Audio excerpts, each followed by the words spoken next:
LinkedIn juga, tapi dalam ini ya, dalam perspektif organik gitu ya. Nanti kita beranjak ke omnichannel marketing, baru kita pakai beriklan, paid ads. Nah, sahabat, sebelum kita berkenalan dengan Pak Mirza Gamal, jangan lupa subscribe YouTube channel ini. Jangan lupa subscribe.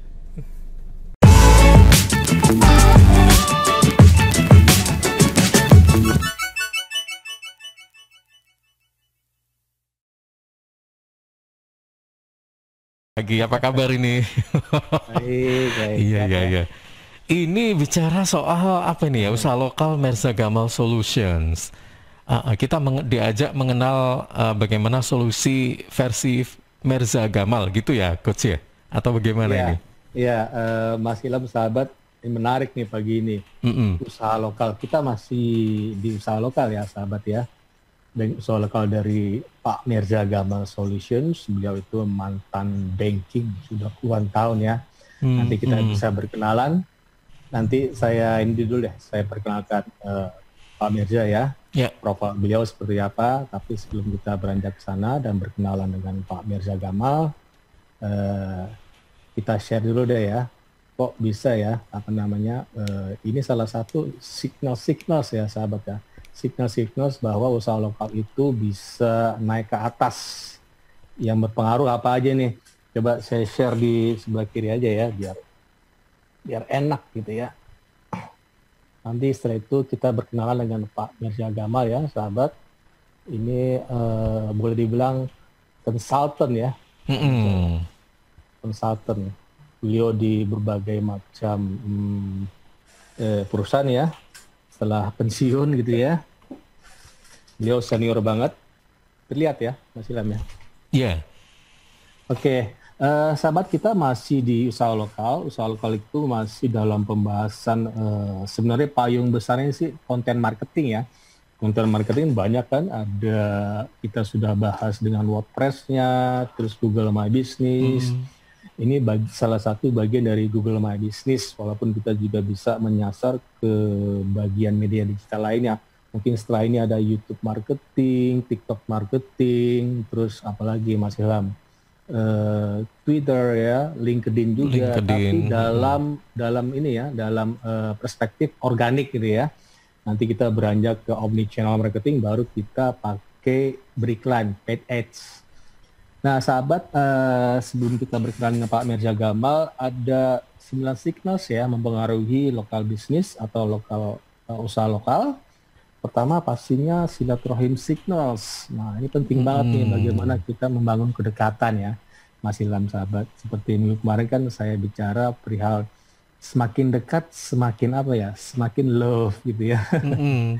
Jadi ada the power of silaturahim, tentunya dengan personal branding kita, dengan strong personal branding, dengan grooming kita gitu ya. Ini bagian kulitnya. Terus ada business signals seperti nama bisnis, kategori, dan keyword in business name. Seperti nama Mirza Gamal Solution, itu kan unik ya, walaupun nama beliau pakai Mirza Gamal Solutions. Terus ada on-page signals, kalau kita menggunakan website atau Google My Business. Nomor 4, off-page signals, artinya signals yang di luar web kita atau page kita atau landing page berpengaruh juga. Kelima, review signals, ini berpengaruh sahabat. Kalau kita punya Google My Business, sebisa mungkin kita kita minta lah ya, minta review, atau orang lain kalau beli sesuatu atau misalnya ada konsultasi, setelah selesai minta review dong. Tentunya review yang paling mudah itu di Google My Business, gratis pula kan.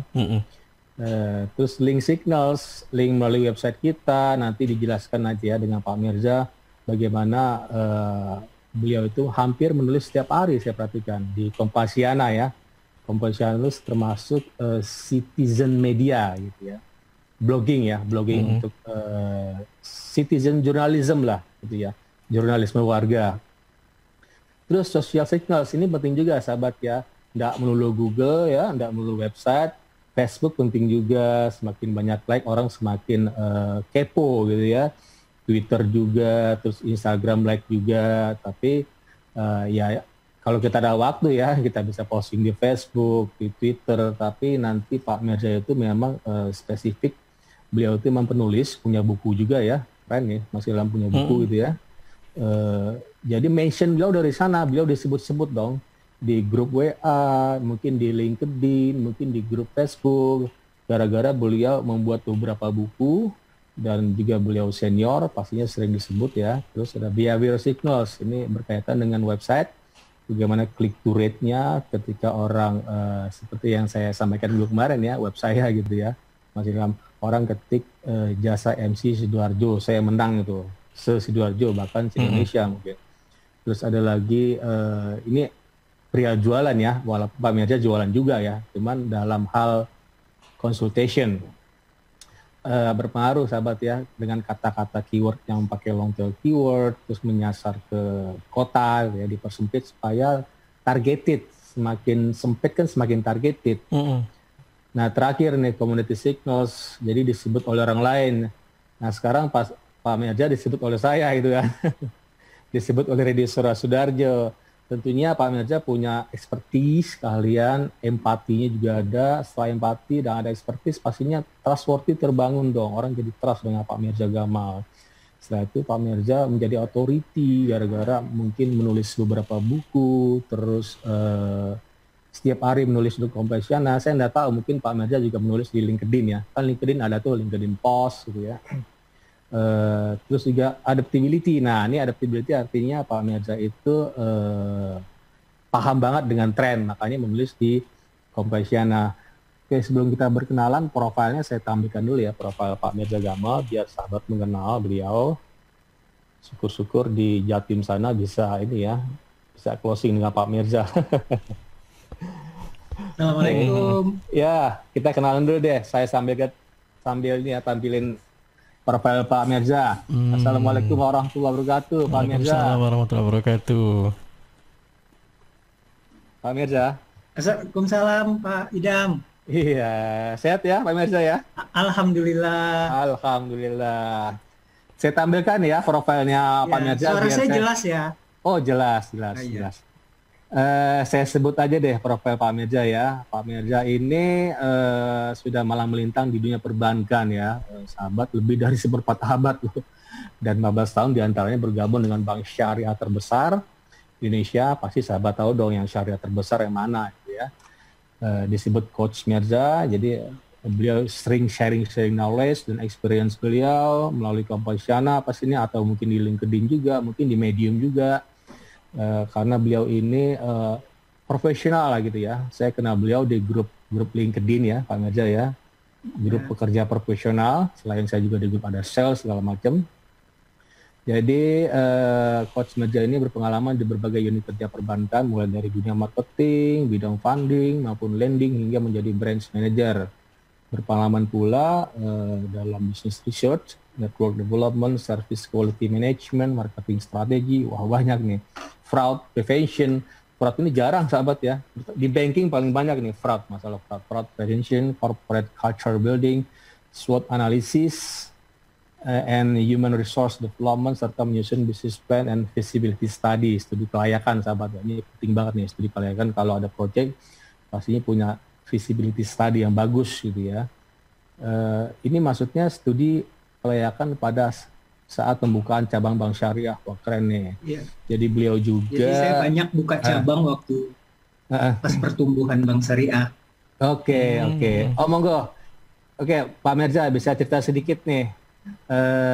Tadi profil sudah saya jelaskan, bisa ditambahkan.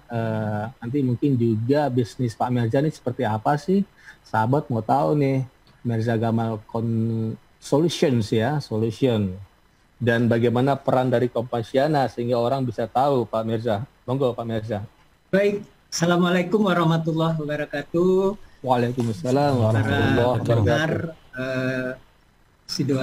Suara Sidoarjo dan para penonton di YouTube. Di sini ada Mas Ilham ya sebagai announcer ya, Mas Ilham. Mas Ilham sama Pak Idam ya. Mirip ya. Baik, saya latar belakangnya seorang pekerja bank. Jadi sejak tahun 90 awal saya bekerja di bank setelah tamat kuliah S1 Dan kemudian seperti yang sudah disampaikan tadi, bermacam hal sampai mulai dari saya menjadi marketing officer sampai menjadi kepala cabang, dan kemudian sejak tahun 2004 saya di kantor pusat menjadi departemen head dengan pindah-pindah departemen headnya, sehingga hampir semua bidang yang ada di bank alhamdulillah saya jadi menguasai, karena tiap sebentar Bank Syariah Mandiri ya, mohon maaf bisa sebut ya, Bank Syariah Mandiri tiap sebentar dipindahin. Jadi awalnya saya di Bank Bukopin. Waktu itu kan belum ada Bank Syariah. Bank Mandiri kan juga baru ada tahun 98. Awalnya kan itu kan adalah merupakan merger dari 4 bank pada tahun 98. Jadi kemudian saya karena menguasai berbagai hal, jadi saya menjadi sumber untuk pendidikan-pendidikan yang dan training-training yang dilakukan di bank. Dan juga kemudian karena saat itu perbankan syariah masih sedikit dan yang ahli sedikit, meskipun saya juga belajar secara otodidak, kemudian saya juga sering diminta menjadi narasumber di Bank Indonesia untuk pembangunan jaringan bank syariah lainnya. Kemudian ya akhirnya saya mempunyai rasa senang untuk berbagi, baik itu berbagi ilmu pengetahuan maupun pengalaman, baik itu pengalaman pekerjaan maupun pengalaman hidup akhirnya waktu itu. Nah, lalu saya juga kan berminat pada saat itu sebelum usia pensiun yang benar gitu, kan usia pensiun umur 55 ya. Jadi di atas umur 50 saya udah bisa juga berkarya untuk di daerah saya sendiri dan tidak terikat dengan pekerjaan rutin. Mohon maaf, daerah Pak Merza di mana? Di luar Jakarta mungkin? Pekanbaru. Pekanbaru. Kampung halaman saya. Kebetulan keluarga saya punya bisnis di sana. Dan pada saat itu salah satu keluarga saya sedang membangun rumah sakit. Nah, kemudian saya diminta untuk membuat strategi dan mempersiapkan pembangunan rumah sakit itu, sehingga saya pun ke Pekanbaru lah, dan kemudian saya menjalankan pembangunan rumah sakit itu lebih kurang 3 tahun. Setelah rumah sakit itu berjalan, kemudian ya dijalankan oleh profesional di bidang rumah sakit, karena saya kan bukan ahli kesehatan, tapi ahli dalam perencanaan yang sifatnya bisnis dan ekonomi gitu. Lalu seiring berjalannya waktu, saya di situ sudah diminta oleh beberapa perusahaan untuk memberikan sharing dan pendampingan dalam pembangunan corporate culture, karena corporate culture ya. Ya, karena corporate culture itu juga masih sangat sedikit gitu yang menguasainya, sehingga saya diminta oleh beberapa korporasi besar sambil saya waktu itu masih ini rumah sakit. Nah, tapi waktu saya kan masih terbatas karena masih ikut di kegiatan rutin. Nah, setelah saya selesai itu udah di take over oleh manajemen profesional, saya pun mulai banyak waktu, sehingga saya dan orang-orang juga udah mulai tahu kalau ada urusan terkait dengan change management dan transformation, dia minta pendapat saya gitu. Nah, kemudian ya saya kebetulan dari dulu, dari Facebook masih baru-baru, saya udah jadi member, dan kebetulan juga follower saya di Facebook itu selalu 5.000 gitu. Nanti udah di papas-papas, nggak lama 5.000 lagi, karena maksimalnya kan cuma 5.000. Tapi memang konsentrasi penuh paling banyaknya memang di Facebook, kemudian di LinkedIn dan di IG. Dulu ada pet, terus pet mati, di pet itu saya banyak sekali. Nah, disitulah sehingga semakin berkembang branding nama saya gitu, Merza Gamal, karena kemudian memberikan banyak solusi-solusi dan jadi Merza Gamal Solution. Nah, kemudian setelah dari rumah sakit itu juga saya ini kan juga sebuah yayasan yang masih ada hubungan kekerabatan di Pekanbaru yang dia punya dari TK sampai perguruan tinggi, sehingga saya membenahi, membangun kembali values-values agar menjadi satu values, sehingga membangun menjadi corporate culture. Jadi corporate culture itu bukan hanya bisa di perusahaan saja, yang tapi besar, juga ya? bisa di rumah sakit, bisa di organisasi mungkin, yayasan organisasi gitu ya? dan di lembaga pendidikan. Justru lembaga pendidikan itu paling penting sebenarnya, punya values yang jelas gitu, karena dia akan membangun insan-insan masa depan. Nah, kalau di soal di Kompasiana, saya itu sebenarnya udah aktif dari tahun 2014 pada saat saya masih bekerja rutin sebagai pegawai bank. Lalu pada tahun 2016 awal, karena kesibukan saya untuk membangun rumah sakit itu, saya udah jarang nulis, dan juga yang mau saya tulis nggak terlalu ini gitu, karena saya tidak terlalu menguasai tentang kesehatan gitu. Tapi saya paham tentang manajemen strategiknya gitu. Jadi karena ini terlupa ini.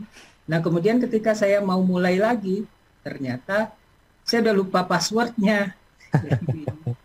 Lama-lama akhirnya bisa bikin baru. Ya pada tahun 2020 pas pandemi itu, saya mulai nulis lagi karena memang jarang berpergian dan semua kerjaan banyak kan melalui online, jadi waktu menulisnya jadi lebih banyak, sehingga saya bisa menulis 3 kali, minimal 2 kali, kadang-kadang dalam sehari, dalam sepekan. Nah, dan saya sekarang mengkhususkan khusus ke yang terkait dengan change management dan dan cultural transformation. Jadi sehingga orang semakin paham, dan kebetulan saya berlangganan McKinsey, Global Institute dan Harvard Business Review, sehingga kalau McKinsey itu setiap hari ada saja insight barunya. Jadi sehingga saya baca, saya olah lagi, saya tulis lagi. Jadi sebenarnya kenapa bisa banyak, karena saya bukan menulis dari nol gitu. Jadi untuk yang sekarang. Kalau yang waktu yang lalu di Kompasiana, karena bidang saya waktu itu adalah perbankan syariah, jadi saya banyak menulis tentang ekonomi syariah dan juga tentang pariwisata, karena pada saat itu tugas saya adalah keliling-keliling Indonesia, karena saya di bagian memegang departemen pengembangan. Nah, pada saat itu kan bank syariahnya sedang berkembang, jadi setiap saat sedang membangun cabang. Jadi waktu saya lagi mengepalai departemen pengembangan itu, saya mempersiapkan 600 cabang. Jadi bayangkan tiap hari saya keliling. Selesai dalam 5 tahun gitu, 600 cabang itu. Jadi sekalian kan saya foto-foto hiburan, itu dilirik oleh Detikcom gitu. Sehingga saya akhirnya jadi kontributor untuk Detik Travel.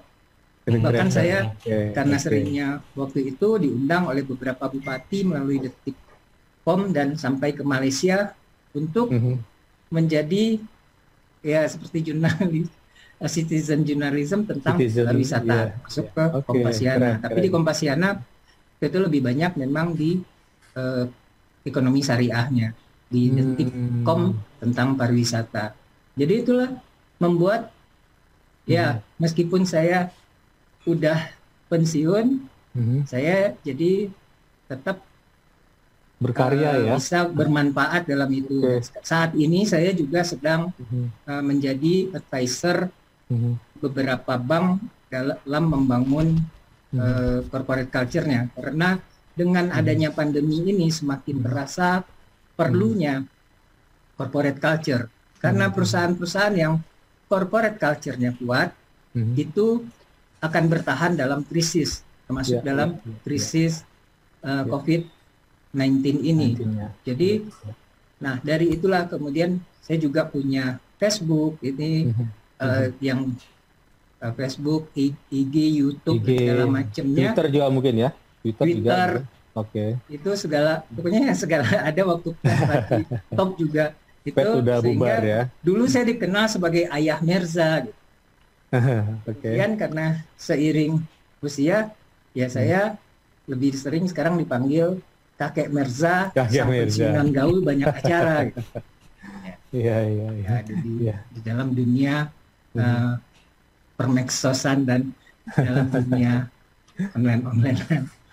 Jadi itu, dan itulah yang menyebabkan saya tetap mungkin dalam kutip eksis karena selalu update di semua medsos. Karena orang-orang seusia saya kan udah agak susah, kecuali yang memang sudah top yang punya manajemen artis sendiri. Sementara saya kan kenyataan Pak Merza enggak ya.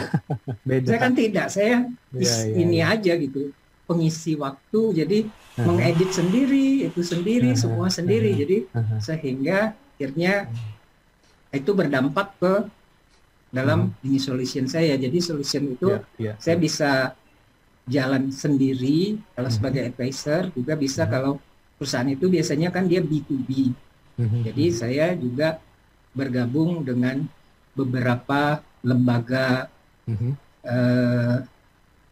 konsultan korporasi gitu, seperti Lembaga Pengembangan Perbankan Indonesia, lalu Asanka Mandiri, anak perusahaannya Bank Mandiri tempat saya dulu bekerja.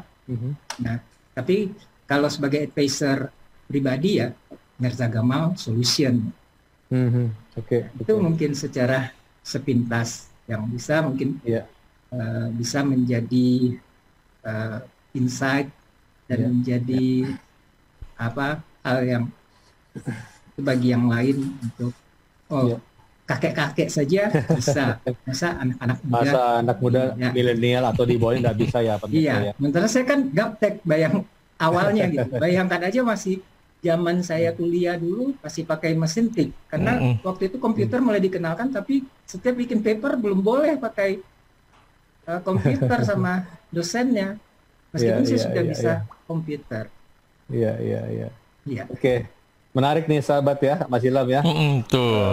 Beliau ini emang banking terkenal dengan prudentnya ya, sangat hati-hati gitu ya. Pak Merza ini saya pikir detail person begitu. Beliau berkeliling-keliling ya, bukan hanya Kompasiana ya, beliau pernah di Facebook, pet yang tumbang itu, terus di Twitter juga. Terus gara-gara itu mungkin dari mulut ke mulut itu kencang juga nih, mouth-to-mouth-nya orang mengadvokasi Pak Merza. Saya juga nggak segan-segan nih mengadvokasi Pak Merza nih. Kalau ada orang butuh yang ada perusahaan besar yang butuh change management, apalagi tadi Pak Merza, corporate di Jawa culture. Timur pada ini ya saya siap ke Jawa Timur. Siap. Memang di Indonesia dan Malaysia itu sangat jarang, masih sedikit yang ahli tentang culture transformation dan corporate culture, itu yang udah intinya ya. Jadi ya alhamdulillah, jadi perusahaan besar banyak minta pendapat ke saya, karena kalau perusahaan-perusahaan besar awalnya seperti kita dulu di grup Mandiri itu mendatangkan ahli dari luar negeri gitu. Nah, kalau datangkan ahli dari luar negeri, pertama masalah bahasa, kemudian budayanya memang beda, namanya aja corporate culture kan. Iya, pasti kan harus memperhatikan environment di sini ya. Culture employee-nya dan culture lingkungannya kan. Nah, itulah kemudian dari buku-buku yang saya pelajari dengan bahasa asing itu akhirnya bisa menjadi buku saya sendiri seperti ini. Ini buku terakhir saya. Sebenarnya setelah ini saya udah ada draft bukunya tapi belum diterbitkan karena masalah pandemi. Karena ini waktu terbit juga pandemi. Waktu awal-awal pandemi, saat dicetak langsung habis dalam 2 minggu. Kemudian pas cetakan kedua ada banyak yang pesan. Kemudian terjadi itu ya, work from home. Judulnya apa Pak Mirza? Ya orang nggak jadi ini lagi. Judulnya ini merancang change management, management dan keren. cultural transformation. Langkah praktis mendiagnosa organisasi, menyusun visi misi dan share values untuk membangun corporate culture. Oke. Ya. Menarik nih sahabat ya, karena pada saat pandemi ini. Jadi sebelumnya saya juga udah ini, tapi bersama rekan saya tentang corporate culture-nya. Kalau ini sudah lebih kepada aplikasinya dalam change management dan cultural transformation. Oke. Menarik nih sahabat. Apalagi Coach Idam, ya. Coach Idam, mungkin bisa diperjelas lagi nih corporate culture ini kayak apa sih maksudnya? Kemudian kalau tadi kan ada beberapa yang disasar, misalnya kayak perusahaan, lembaga pendidikan, bahkan bisa masuk rumah sakit gitu kan. Nah, kalau lembaga pendidikan ini maksudnya kayak sekolah-sekolah gitu atau bagaimana? Kalau misalnya ini bisa diterapkan di selevel perguruan tinggi atau SMA ini sudah bisa mendapat apa ya ini semacam ilmu ya, corporate culture ini seperti apa begitu? Iya, nanti bisa jelaskan lagi ya setelah jeda iklannya gitu ya. Corporate culture pasti penting banget, hampir semua organisasi, institusi, apalagi yang enterprise skalanya, saya pikir perlu banget, apalagi pada saat COVID-19 pandemi, orang bingung ya, orang butuh resiliensi gitu ya, daya tahan ya, daya juang ya, harus dirubah tuh culture-nya, seperti ada agility-nya supaya lincah, terus apalagi ada disruption di mana-mana begitu ya, terus masalah user experience juga, maksudnya itu dibuat, tapi apalagi Pak Mirza ini, saya yakin banget nih orang banking, kebetulan kakak saya, adik saya orang banking juga Pak Mirza, sampai sekarang ya, Bang BNI ya. Saya salut orang banking ya, karena di banking itu ada namanya auditnya banyak banget, dari Basel itu juga ada ya Pak Mirza ya. Auditnya lengkap sekali lah, change management ada, proyeknya sangat ketat gitu ya, jadi sangat recommended nih Pak Mirza nih. Saya salut orang banking gitu ya, karena prudentnya juga hati-hati, nggak asal ngomong gitu ya, tentu dengan expertise Pak Mirza ya. Nanti setelah jeda iklan mungkin Pak Mirza bisa cerita dari Kompasiana ini menulis hampir seminggu 3 kali Pak Mirza ya. Apakah Pak Mirza itu menggunakan kata kunci atau hanya langsung ide langsung posting gitu ya.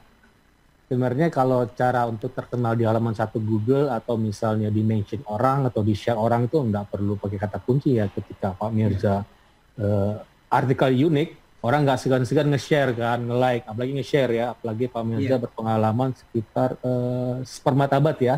Sebenarnya kalau di ini sampai sekarang udah 30 tahun lebih gitu. Itu seperempat abad itu yang benar-benar saya jadi pegawai. Pegawai ya, sisanya konsultan ya. Iya. Yang advisor ya.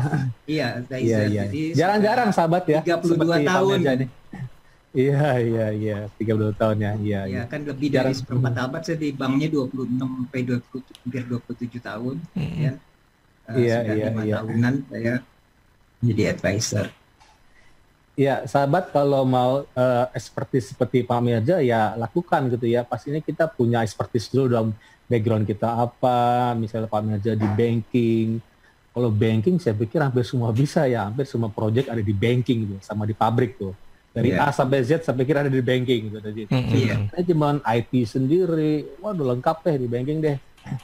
Cuma ya buat produk material. Kebetulannya anugerah Allahnya saya justru sering pindah-pindah departemen gitu, sehingga menguasai biasanya di banking itu paling mereka hanya mengalami 2-3 kali itu, saya nggak sampai 2 tahun udah dipindah, sampai 2 tahun setahun udah dipindah untuk membantu di yang lain, jadi yang lain dilanjutkan sama yang lain. Jadi sehingga akhirnya dapatlah tentang banking itu secara keseluruhan gitu. Baik Pak Mirza, Coach Idam, nanti kita akan lanjutkan kembali obrolan kita ya pagi hari ini. Yang bikin salut ini Pak Mirza meskipun sudah meskipun sudah lolos usia 50 tahun ya, Iya, tapi udah mendekati 60. iya, tapi masih aktif dan menjadi inspirasi buat kita Kalah semuanya. milenial. Iya. Kalah. Heeh. Baik, iya. Oke, siap. Baik, sahabat, nanti kita akan lanjutkan kembali obrolan kita pagi hari ini bersama dengan Coach Idam dan juga Bapak Mirza Gamal ya, tentang Mirza Gamal Solutions. Ada beberapa hal yang tadi nanti masih belum kita jelaskan untuk kita semuanya. Masih ada sisa waktu ya, sekitar 22 menit lagi. Mungkin ada beberapa pertanyaan yang ingin Anda sampaikan, silakan ya. 0318961514 atau WA 081130910009. Kami segera kembali. Coach Idam Azhari dan juga Bapak Mirza Gamal ya di kesempatan pagi hari ini. Baik, Coach Idam. Iya. Ya, bisa dilanjutkan ini tentang apa yang menjadi pertanyaan tadi, dan mungkin ada beberapa hal yang ingin disampaikan ini terkait dengan corporate culture ya. Atau apapun change management ya. Iya. Oke, monggo Pak Mirza. Iya, jadi corporate culture itu yang kan sudah adalah terjemahan dari budaya perusahaan. Oke. Nah, sekumpulan manusia itu kan pasti hidupnya harus mempunyai budaya, sehingga dia budaya itu adalah kumpulan dari nilai-nilai yang diimplementasikan dalam kehidupannya, sehingga dia menjadi eksis di dalam kehidupan dunia gitu ya. Misalnya budaya Jawa itu kan ada sistemnya, bagaimana budaya Jawa dalam masalah pemerintahan, dalam masalah kehidupan bertetangga, dalam kehidupan keluarga, dalam tata krama ke pasar dan segala macam.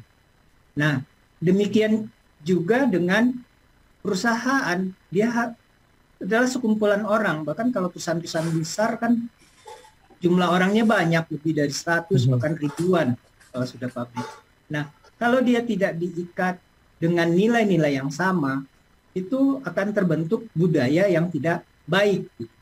Jadi budaya itu bukanlah maksudnya tari-tarian, nyanyi-nyanyian, itu kan hanya simbol-simbol dari budaya. Tetapi yang budayanya sendiri itu adalah sistem kehidupan. Demikian juga dengan budaya perusahaan, adalah sistem kehidupan di dalam perusahaan itu. Ya. Nah, yang terdiri dari sejumlah nilai. Nilai itu disepakati bersama oleh perusahaan. Itulah yang dikenal sebagai corporate values atau share values. Nah, share values ini tidak semata-mata langsung menjadi corporate culture. Ya. Nah, kadang banyak perusahaan yang terjebak, udah punya corporate values atau share values, berarti sudah punya corporate culture. Jadi diundanglah konsultan untuk merumuskan corporate values-nya, sehingga muncullah corporate values dan menjadi hiasan di dinding kantor, kemudian player-player dan bermacam-macam alat peraga lainnya. Tetapi tidak diinternalisasikan nilai-nilai itu sehingga terimplementasi dalam kehidupan dan sistem kerja perusahaan. Nah, jadi hanya terbatas di simbol pun itu hanya sifatnya yang artefak. Sementara untuk dari values menjadi culture ada 3 unsur yang harus dibangun, yaitu tadi simbol. Lalu kemudian simbol itu tidak sebatas simbol, tetapi dia embedded dalam pembangunan behavior atau perilaku para insan perusahaan tersebut, dan kemudian membangun sistem, jadi sistem kerja. Jadi dengan adanya values itu untuk menjadi budaya perusahaan, juga harus memperhatikan bagaimana SOP kerja, bagaimana sistem kerja, bagaimana sistem layanan, bagaimana sistem penilaian kerja dan lain-lain sebagainya. Jadi kompleks, makanya dikenal dalam membangun corporate culture itu adalah culture transformation, bukan hanya sekedar change management. Karena kalau change management itu hanya merubah bagian-bagian tertentu dari manajemen. Tetapi kalau cultural transformation itu adalah mentransformasi, jadi merubah keseluruhan kehidupan yang ada dan sistem kerja semuanya yang ada di dalam satu perusahaan. Dan sekarang culture transformation itu beriringan dengan digital transformation. Nah, kalau hanya dilakukan digital transformation tanpa cultural transformation, akan terjadi gagap teknologi. Jadi hanya karena transformasi digital itu bukanlah digitalisasi saja. Digitalisasi kan hanya sekedar memindahkan, tetapi kalau cara kerjanya masih seperti tradisionalnya, masih mental yang lama, ya tidak akan berhasil. Betapa banyak startup yang bangkit dengan modal yang besar, 1 tahun pertama, 2 tahun pertama, top 3 tahun turun, tahun keempat tutup, bubar. Banyak, contohnya Pet aja. Pet itu betapa top, hampir orang bakal nyatakan mengalahkan Facebook dan nyaris, Instagram. Tapi nggak tahunya ternyata nggak lama tumbang. Google Plus juga mereka belum sempat membangun corporate culture-nya. Sementara kalau Facebook dia sekalian membangun budaya perusahaannya. Ada yang namanya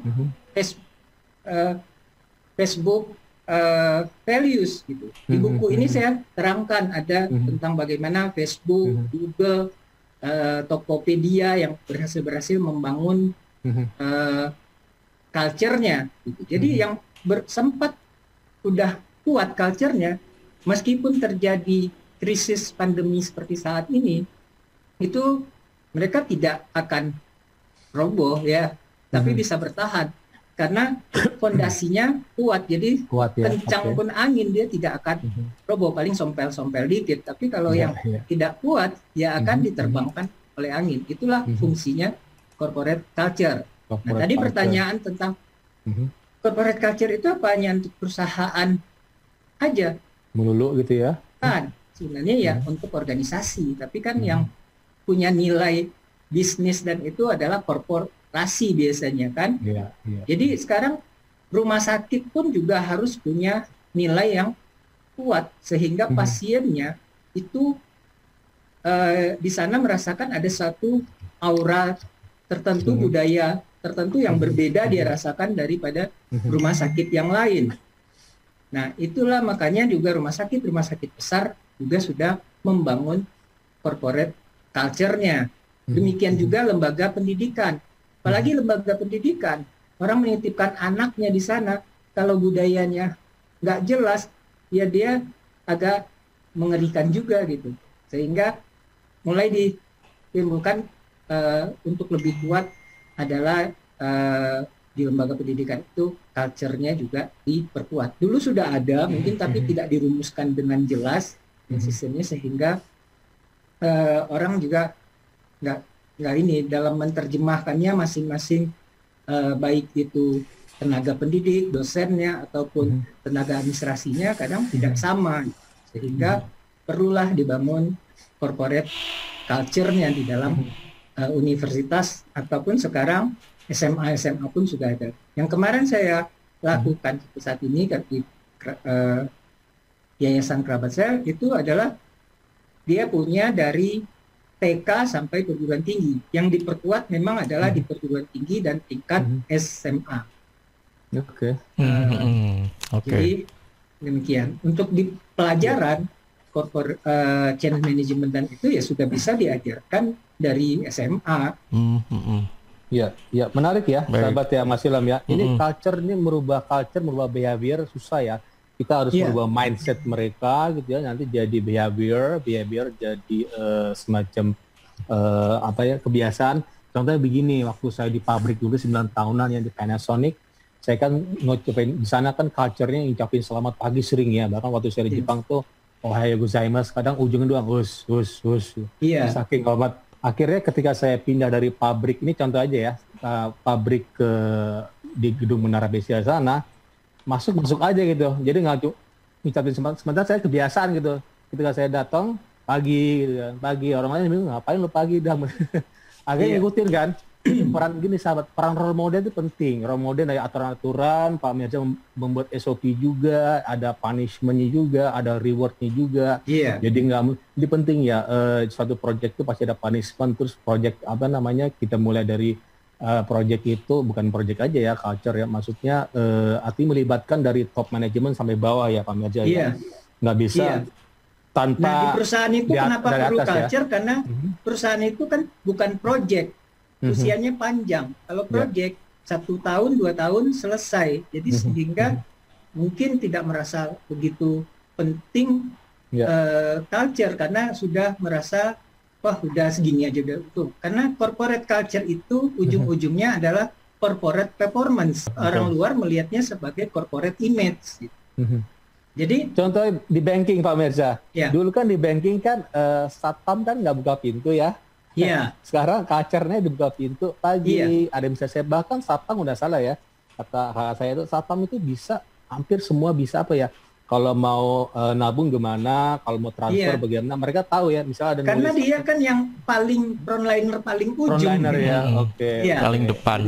Iya, paling depan. Jadi sebelum kita ketemu dengan customer service atau teller, kan ketemunya satpam. Kalau satpamnya garang, galak, nggak tahu apa-apa. Dulu gitu ya, mohon maaf Pak Mirza. Orang nggak jadi masuk ke dalam kan, pindah ke bank sebelah gitu. Dulu menyeramkan ya, terutama yang plat merah mungkin ya. Sekarang plat merah udah bagus ya. Satpam gudang mungkin gitu karena dia amanat barang. Tapi kalau satpam untuk perusahaan jasa, dia adalah ujung tombak. Lebih humanis ya Pak ya. Di bank, itu karena sebelum orang masuk ke dalam, kalau dia udah nggak nyaman lihat satpamnya, dia nggak jadi. Karena kan misalnya bank atau rumah sakit kan tidak hanya cuma satu banknya, orang bisa pindah kemana. Atau toko serba ada, kan juga. Ini Coach Idam ada 3 pertanyaan yang sudah masuk, mungkin bisa langsung direspon ya. Untuk Pak Mirza. Yang pertama dari Twitter @sandi. Apa ada kendala-kendala atau kesulitan terbesar ketika menjalankan media digital jurnalisme warga Kompasiana? Kemudian yang kedua dari Instagram @faza. Bagaimana ya Coach menghindari corporate culture yang cenderung negatif dan membuat tidak nyaman diri sendiri? Kemudian yang terakhir, yang ketiga dari Randy yang ada di Candi, apakah penerapan rules dalam corporate culture ini dibuat secara global atau se-universal mungkin, atau harus berdasarkan budaya atau karakter masyarakat setempat? Oke, monggo Pak Mirza dari pertama tadi kendala-kendala dari Kompasiana, yang kedua itu masalah corporate culture negatif ya, ketiga penerapan rules tadi ya. Secara global atau mungkin departemental atau apa gitu, monggo. Kalau yang pertama tadi kendala dalam ini ya, digital jurnalisme warga Kompasiana menjalankan media itu. Iya, saya rasa nggak ada kendala itu kan. Kendalanya justru di kita, apakah kita siap dalam mau atau enggak ya gitu konten ya. Gitu ya, baik itu tulisan ataupun kalau misalnya YouTube ya membuat YouTube kan mungkin video, karena harus bikin videonya, bikin ini. Kalau videonya asal-asalan aja kan ini. Nulis kan juga mungkin nulis asal-asalan. Tapi jika dibanding dulu dengan sekarang, itu lebih memudahkan atau bagaimana Pak? Karena teknologi mungkin bisa membantu. Secara teknologi lebih memudahkan. Lebih memudahkan ya. Yang saya rasakan kalau di dalam tulisan dulu kan sebelum ada Kompasiana juga kita blogger ya. Dulu pembacanya lebih banyak karena orang masih mau membaca. Betul. Sekarang kan baca buku orang susah. Kemudian membaca di medsos pun nggak mau panjang-panjang. Satu paragraf sudah membosankan. Jadi memang beda. Waktu saya pertama kali di Kompasiana, waktu di blogger, itu 1 hari itu saya terbit, itu yang baca tuh sudah ribuan gitu. Kan kadang puluhan ribu. Kalau sekarang ya paling angkanya ratusan gitu. Karena orang yang baca tuh memang yang serius pengen baca gitu. Karena maunya. Nah dulu waktu pertama kali di FB pun terbatas untuk kita bisa nulis. Jadi terpaksa bikin bersambung-sambung kan untuk di komennya. Itu banyak yang nunggu gitu. Dulu ada catatan yang namanya di note di Facebook tuh untuk kita nulis panjang. Sekarang note itu sudah nggak ada di Facebook. Dan ininya di postingan profil kita itu juga udah cukup panjang sekarang. Tapi orang kalau panjang-panjang nggak mau baca sekarang. Jadi orang maunya sekarang mendengar. Kecuali yang ada hype menonton. Ya, happening ya. Menonton malahan. Mendengar aja pun juga nggak mau kan, radio pun dah. Ini. Nah, jadi itu kita ya harus tahu kondisinya aja seperti apa. Jadi makanya saya di Kompasiana itu ya khusus memang agak berat gitu kan, adalah Baik. tentang change management dan corporate. Dan sebelum menjawab pertanyaan dua ketiga, gitu. sahabat, Ya, yang baca memang orang yang mau serius baca. ya, targeted Kalau ya. yang targetnya, kalau yang ringkas-ringkas saya di FB, kalau yang Iya, foto-foto, iya. video-video ringkas ya di IG, sekarang tambah di IG, TikTok kan? gitu ya. Iya. Dan di YouTube pun sekarang sudah ada short kan yang Iya, short pendek-pendek. video. Betul. Jadi kalau kita ini juga bikin konten yang panjang-panjang juga susah orang nontonnya gitu. Baik. Kecuali Iya. tentang kehidupan artis ya. Kebetulan saya bukan artis, jadi nggak ada yang mau diliatin kemewahan. Kecuali ada yang hype saya gitu atau ya, hidup saya yang happening. aneh-aneh nggak ada. Jadi itu mungkin kendalanya ya. Lalu yang kedua masalah ya. negatif itu, Aha. sekarang kalau negatif itu adalah kita sebagai pegawai atau sebagai insan, ternyata di sana adalah budayanya negatif, ya kita berusaha menunjukkan arah yang positif gitu. Kalau sudah nggak bisa ya, mengapa kita harus bertahan di sana? Itu kalau dari sisi kita sebagai insan perusahaan. Kalau sebagai dari perusahaan, ya perusahaan harus membangun nilai, karena sekarang orang yang dicari orang adalah nilai, bukan Nilai ya, value masalah perbedaan harga, perbedaan produk, karena produk tuh hampir sama saja, harga hampir sama. Mau bersaing di harga udah nggak seperti zaman dulu. Bersaing di harga pun juga terbatas, karena kalau kan ada harga pokoknya, nggak mungkin kita di bawah harga pokok. Kalau kita turunin, orang lain juga dengan gampang turunkan. Apalagi kalau size perusahaannya besar, biaya produksinya lebih kecil, dia bisa lebih turunkan. Jadi yang nggak bisa ditiru adalah corporate culture yang susah untuk dirubah gitu. Ya. Kemudian yang ketiga tadi apa Pak? Maaf. Penerapan rules. Rules itu ya dalam corporate culture itu dibuat secara global atau berdasarkan budaya setempat. Dulu namanya kan transformasi ya. Jadi dibuat dulu kerangka transformasinya. Jadi semua, karena sering perusahaan menjalankannya secara silo, itu sendiri-sendiri. Jadi sehingga satu kebijakan dengan kebijakan lain bertentangan. Antara satu departemen yang satu dengan departemen yang lain bertentangan. Misalnya seperti di bank, ada risk management, ada audit, ada pemasaran. Nah, kalau dia tidak punya budaya yang kuat, itu akan saling bentrok gitu. Yang satu bicaranya tentang risk, terus yang satu bicaranya tentang pengawasan, lalu yang satu lagi kepatuhan, yang satu lagi harus jualan. Nah, makanya harus dibuat satu kerangka besar yang tidak itu, sehingga antara risk management sama marketing tidak terjadi gontok-gontokan di lapangan, tapi saling mendukung. Jadi kalau dia begini, si risk management meluruskan, bukan melarang gitu. Kalau itu dia melarang. Kalau semua dilarang, nggak ada bisnis dong. Nah, jadi memang harus dibangun dulu kerangka besarnya. Kemudian, nah itulah yang banyak perusahaan Indonesia, yang asli perusahaan Indonesia ya. Jadi Bapak tadi Pak Idam kan itu dari Jepang. Jepang kan sudah kuat, budaya perusahaannya sangat kuat, sehingga sering kali terjadi ya keruntuhan gitu, karena bekerjanya secara silo itu sendiri-sendiri gitu. Tidak, pokoknya ini target saya begini, yang satu ini pokoknya target saya begini. Jadi bukan target korporasi secara utuh yang diperjuangkan, tapi adalah egosentris dari masing-masing unit kerja. Ya. Oke, baik. Menarik nih ya. Mas Ilham ya, walaupun waktu udah berakhir ya, terbatas, bakal panjang nih bicara lagi dengan Pak Mirza ya. Boleh. Pasti Kompasiana ini menarik ya. Jadi kan kita fokusnya di sini Kompasiana, dulunya emang banyak sekali yang ngelihat, sekarang semakin sedikit karena persaingan mungkin media digital lainnya, seperti orang cenderung ke LinkedIn Post atau ke Medium terkenal juga ya.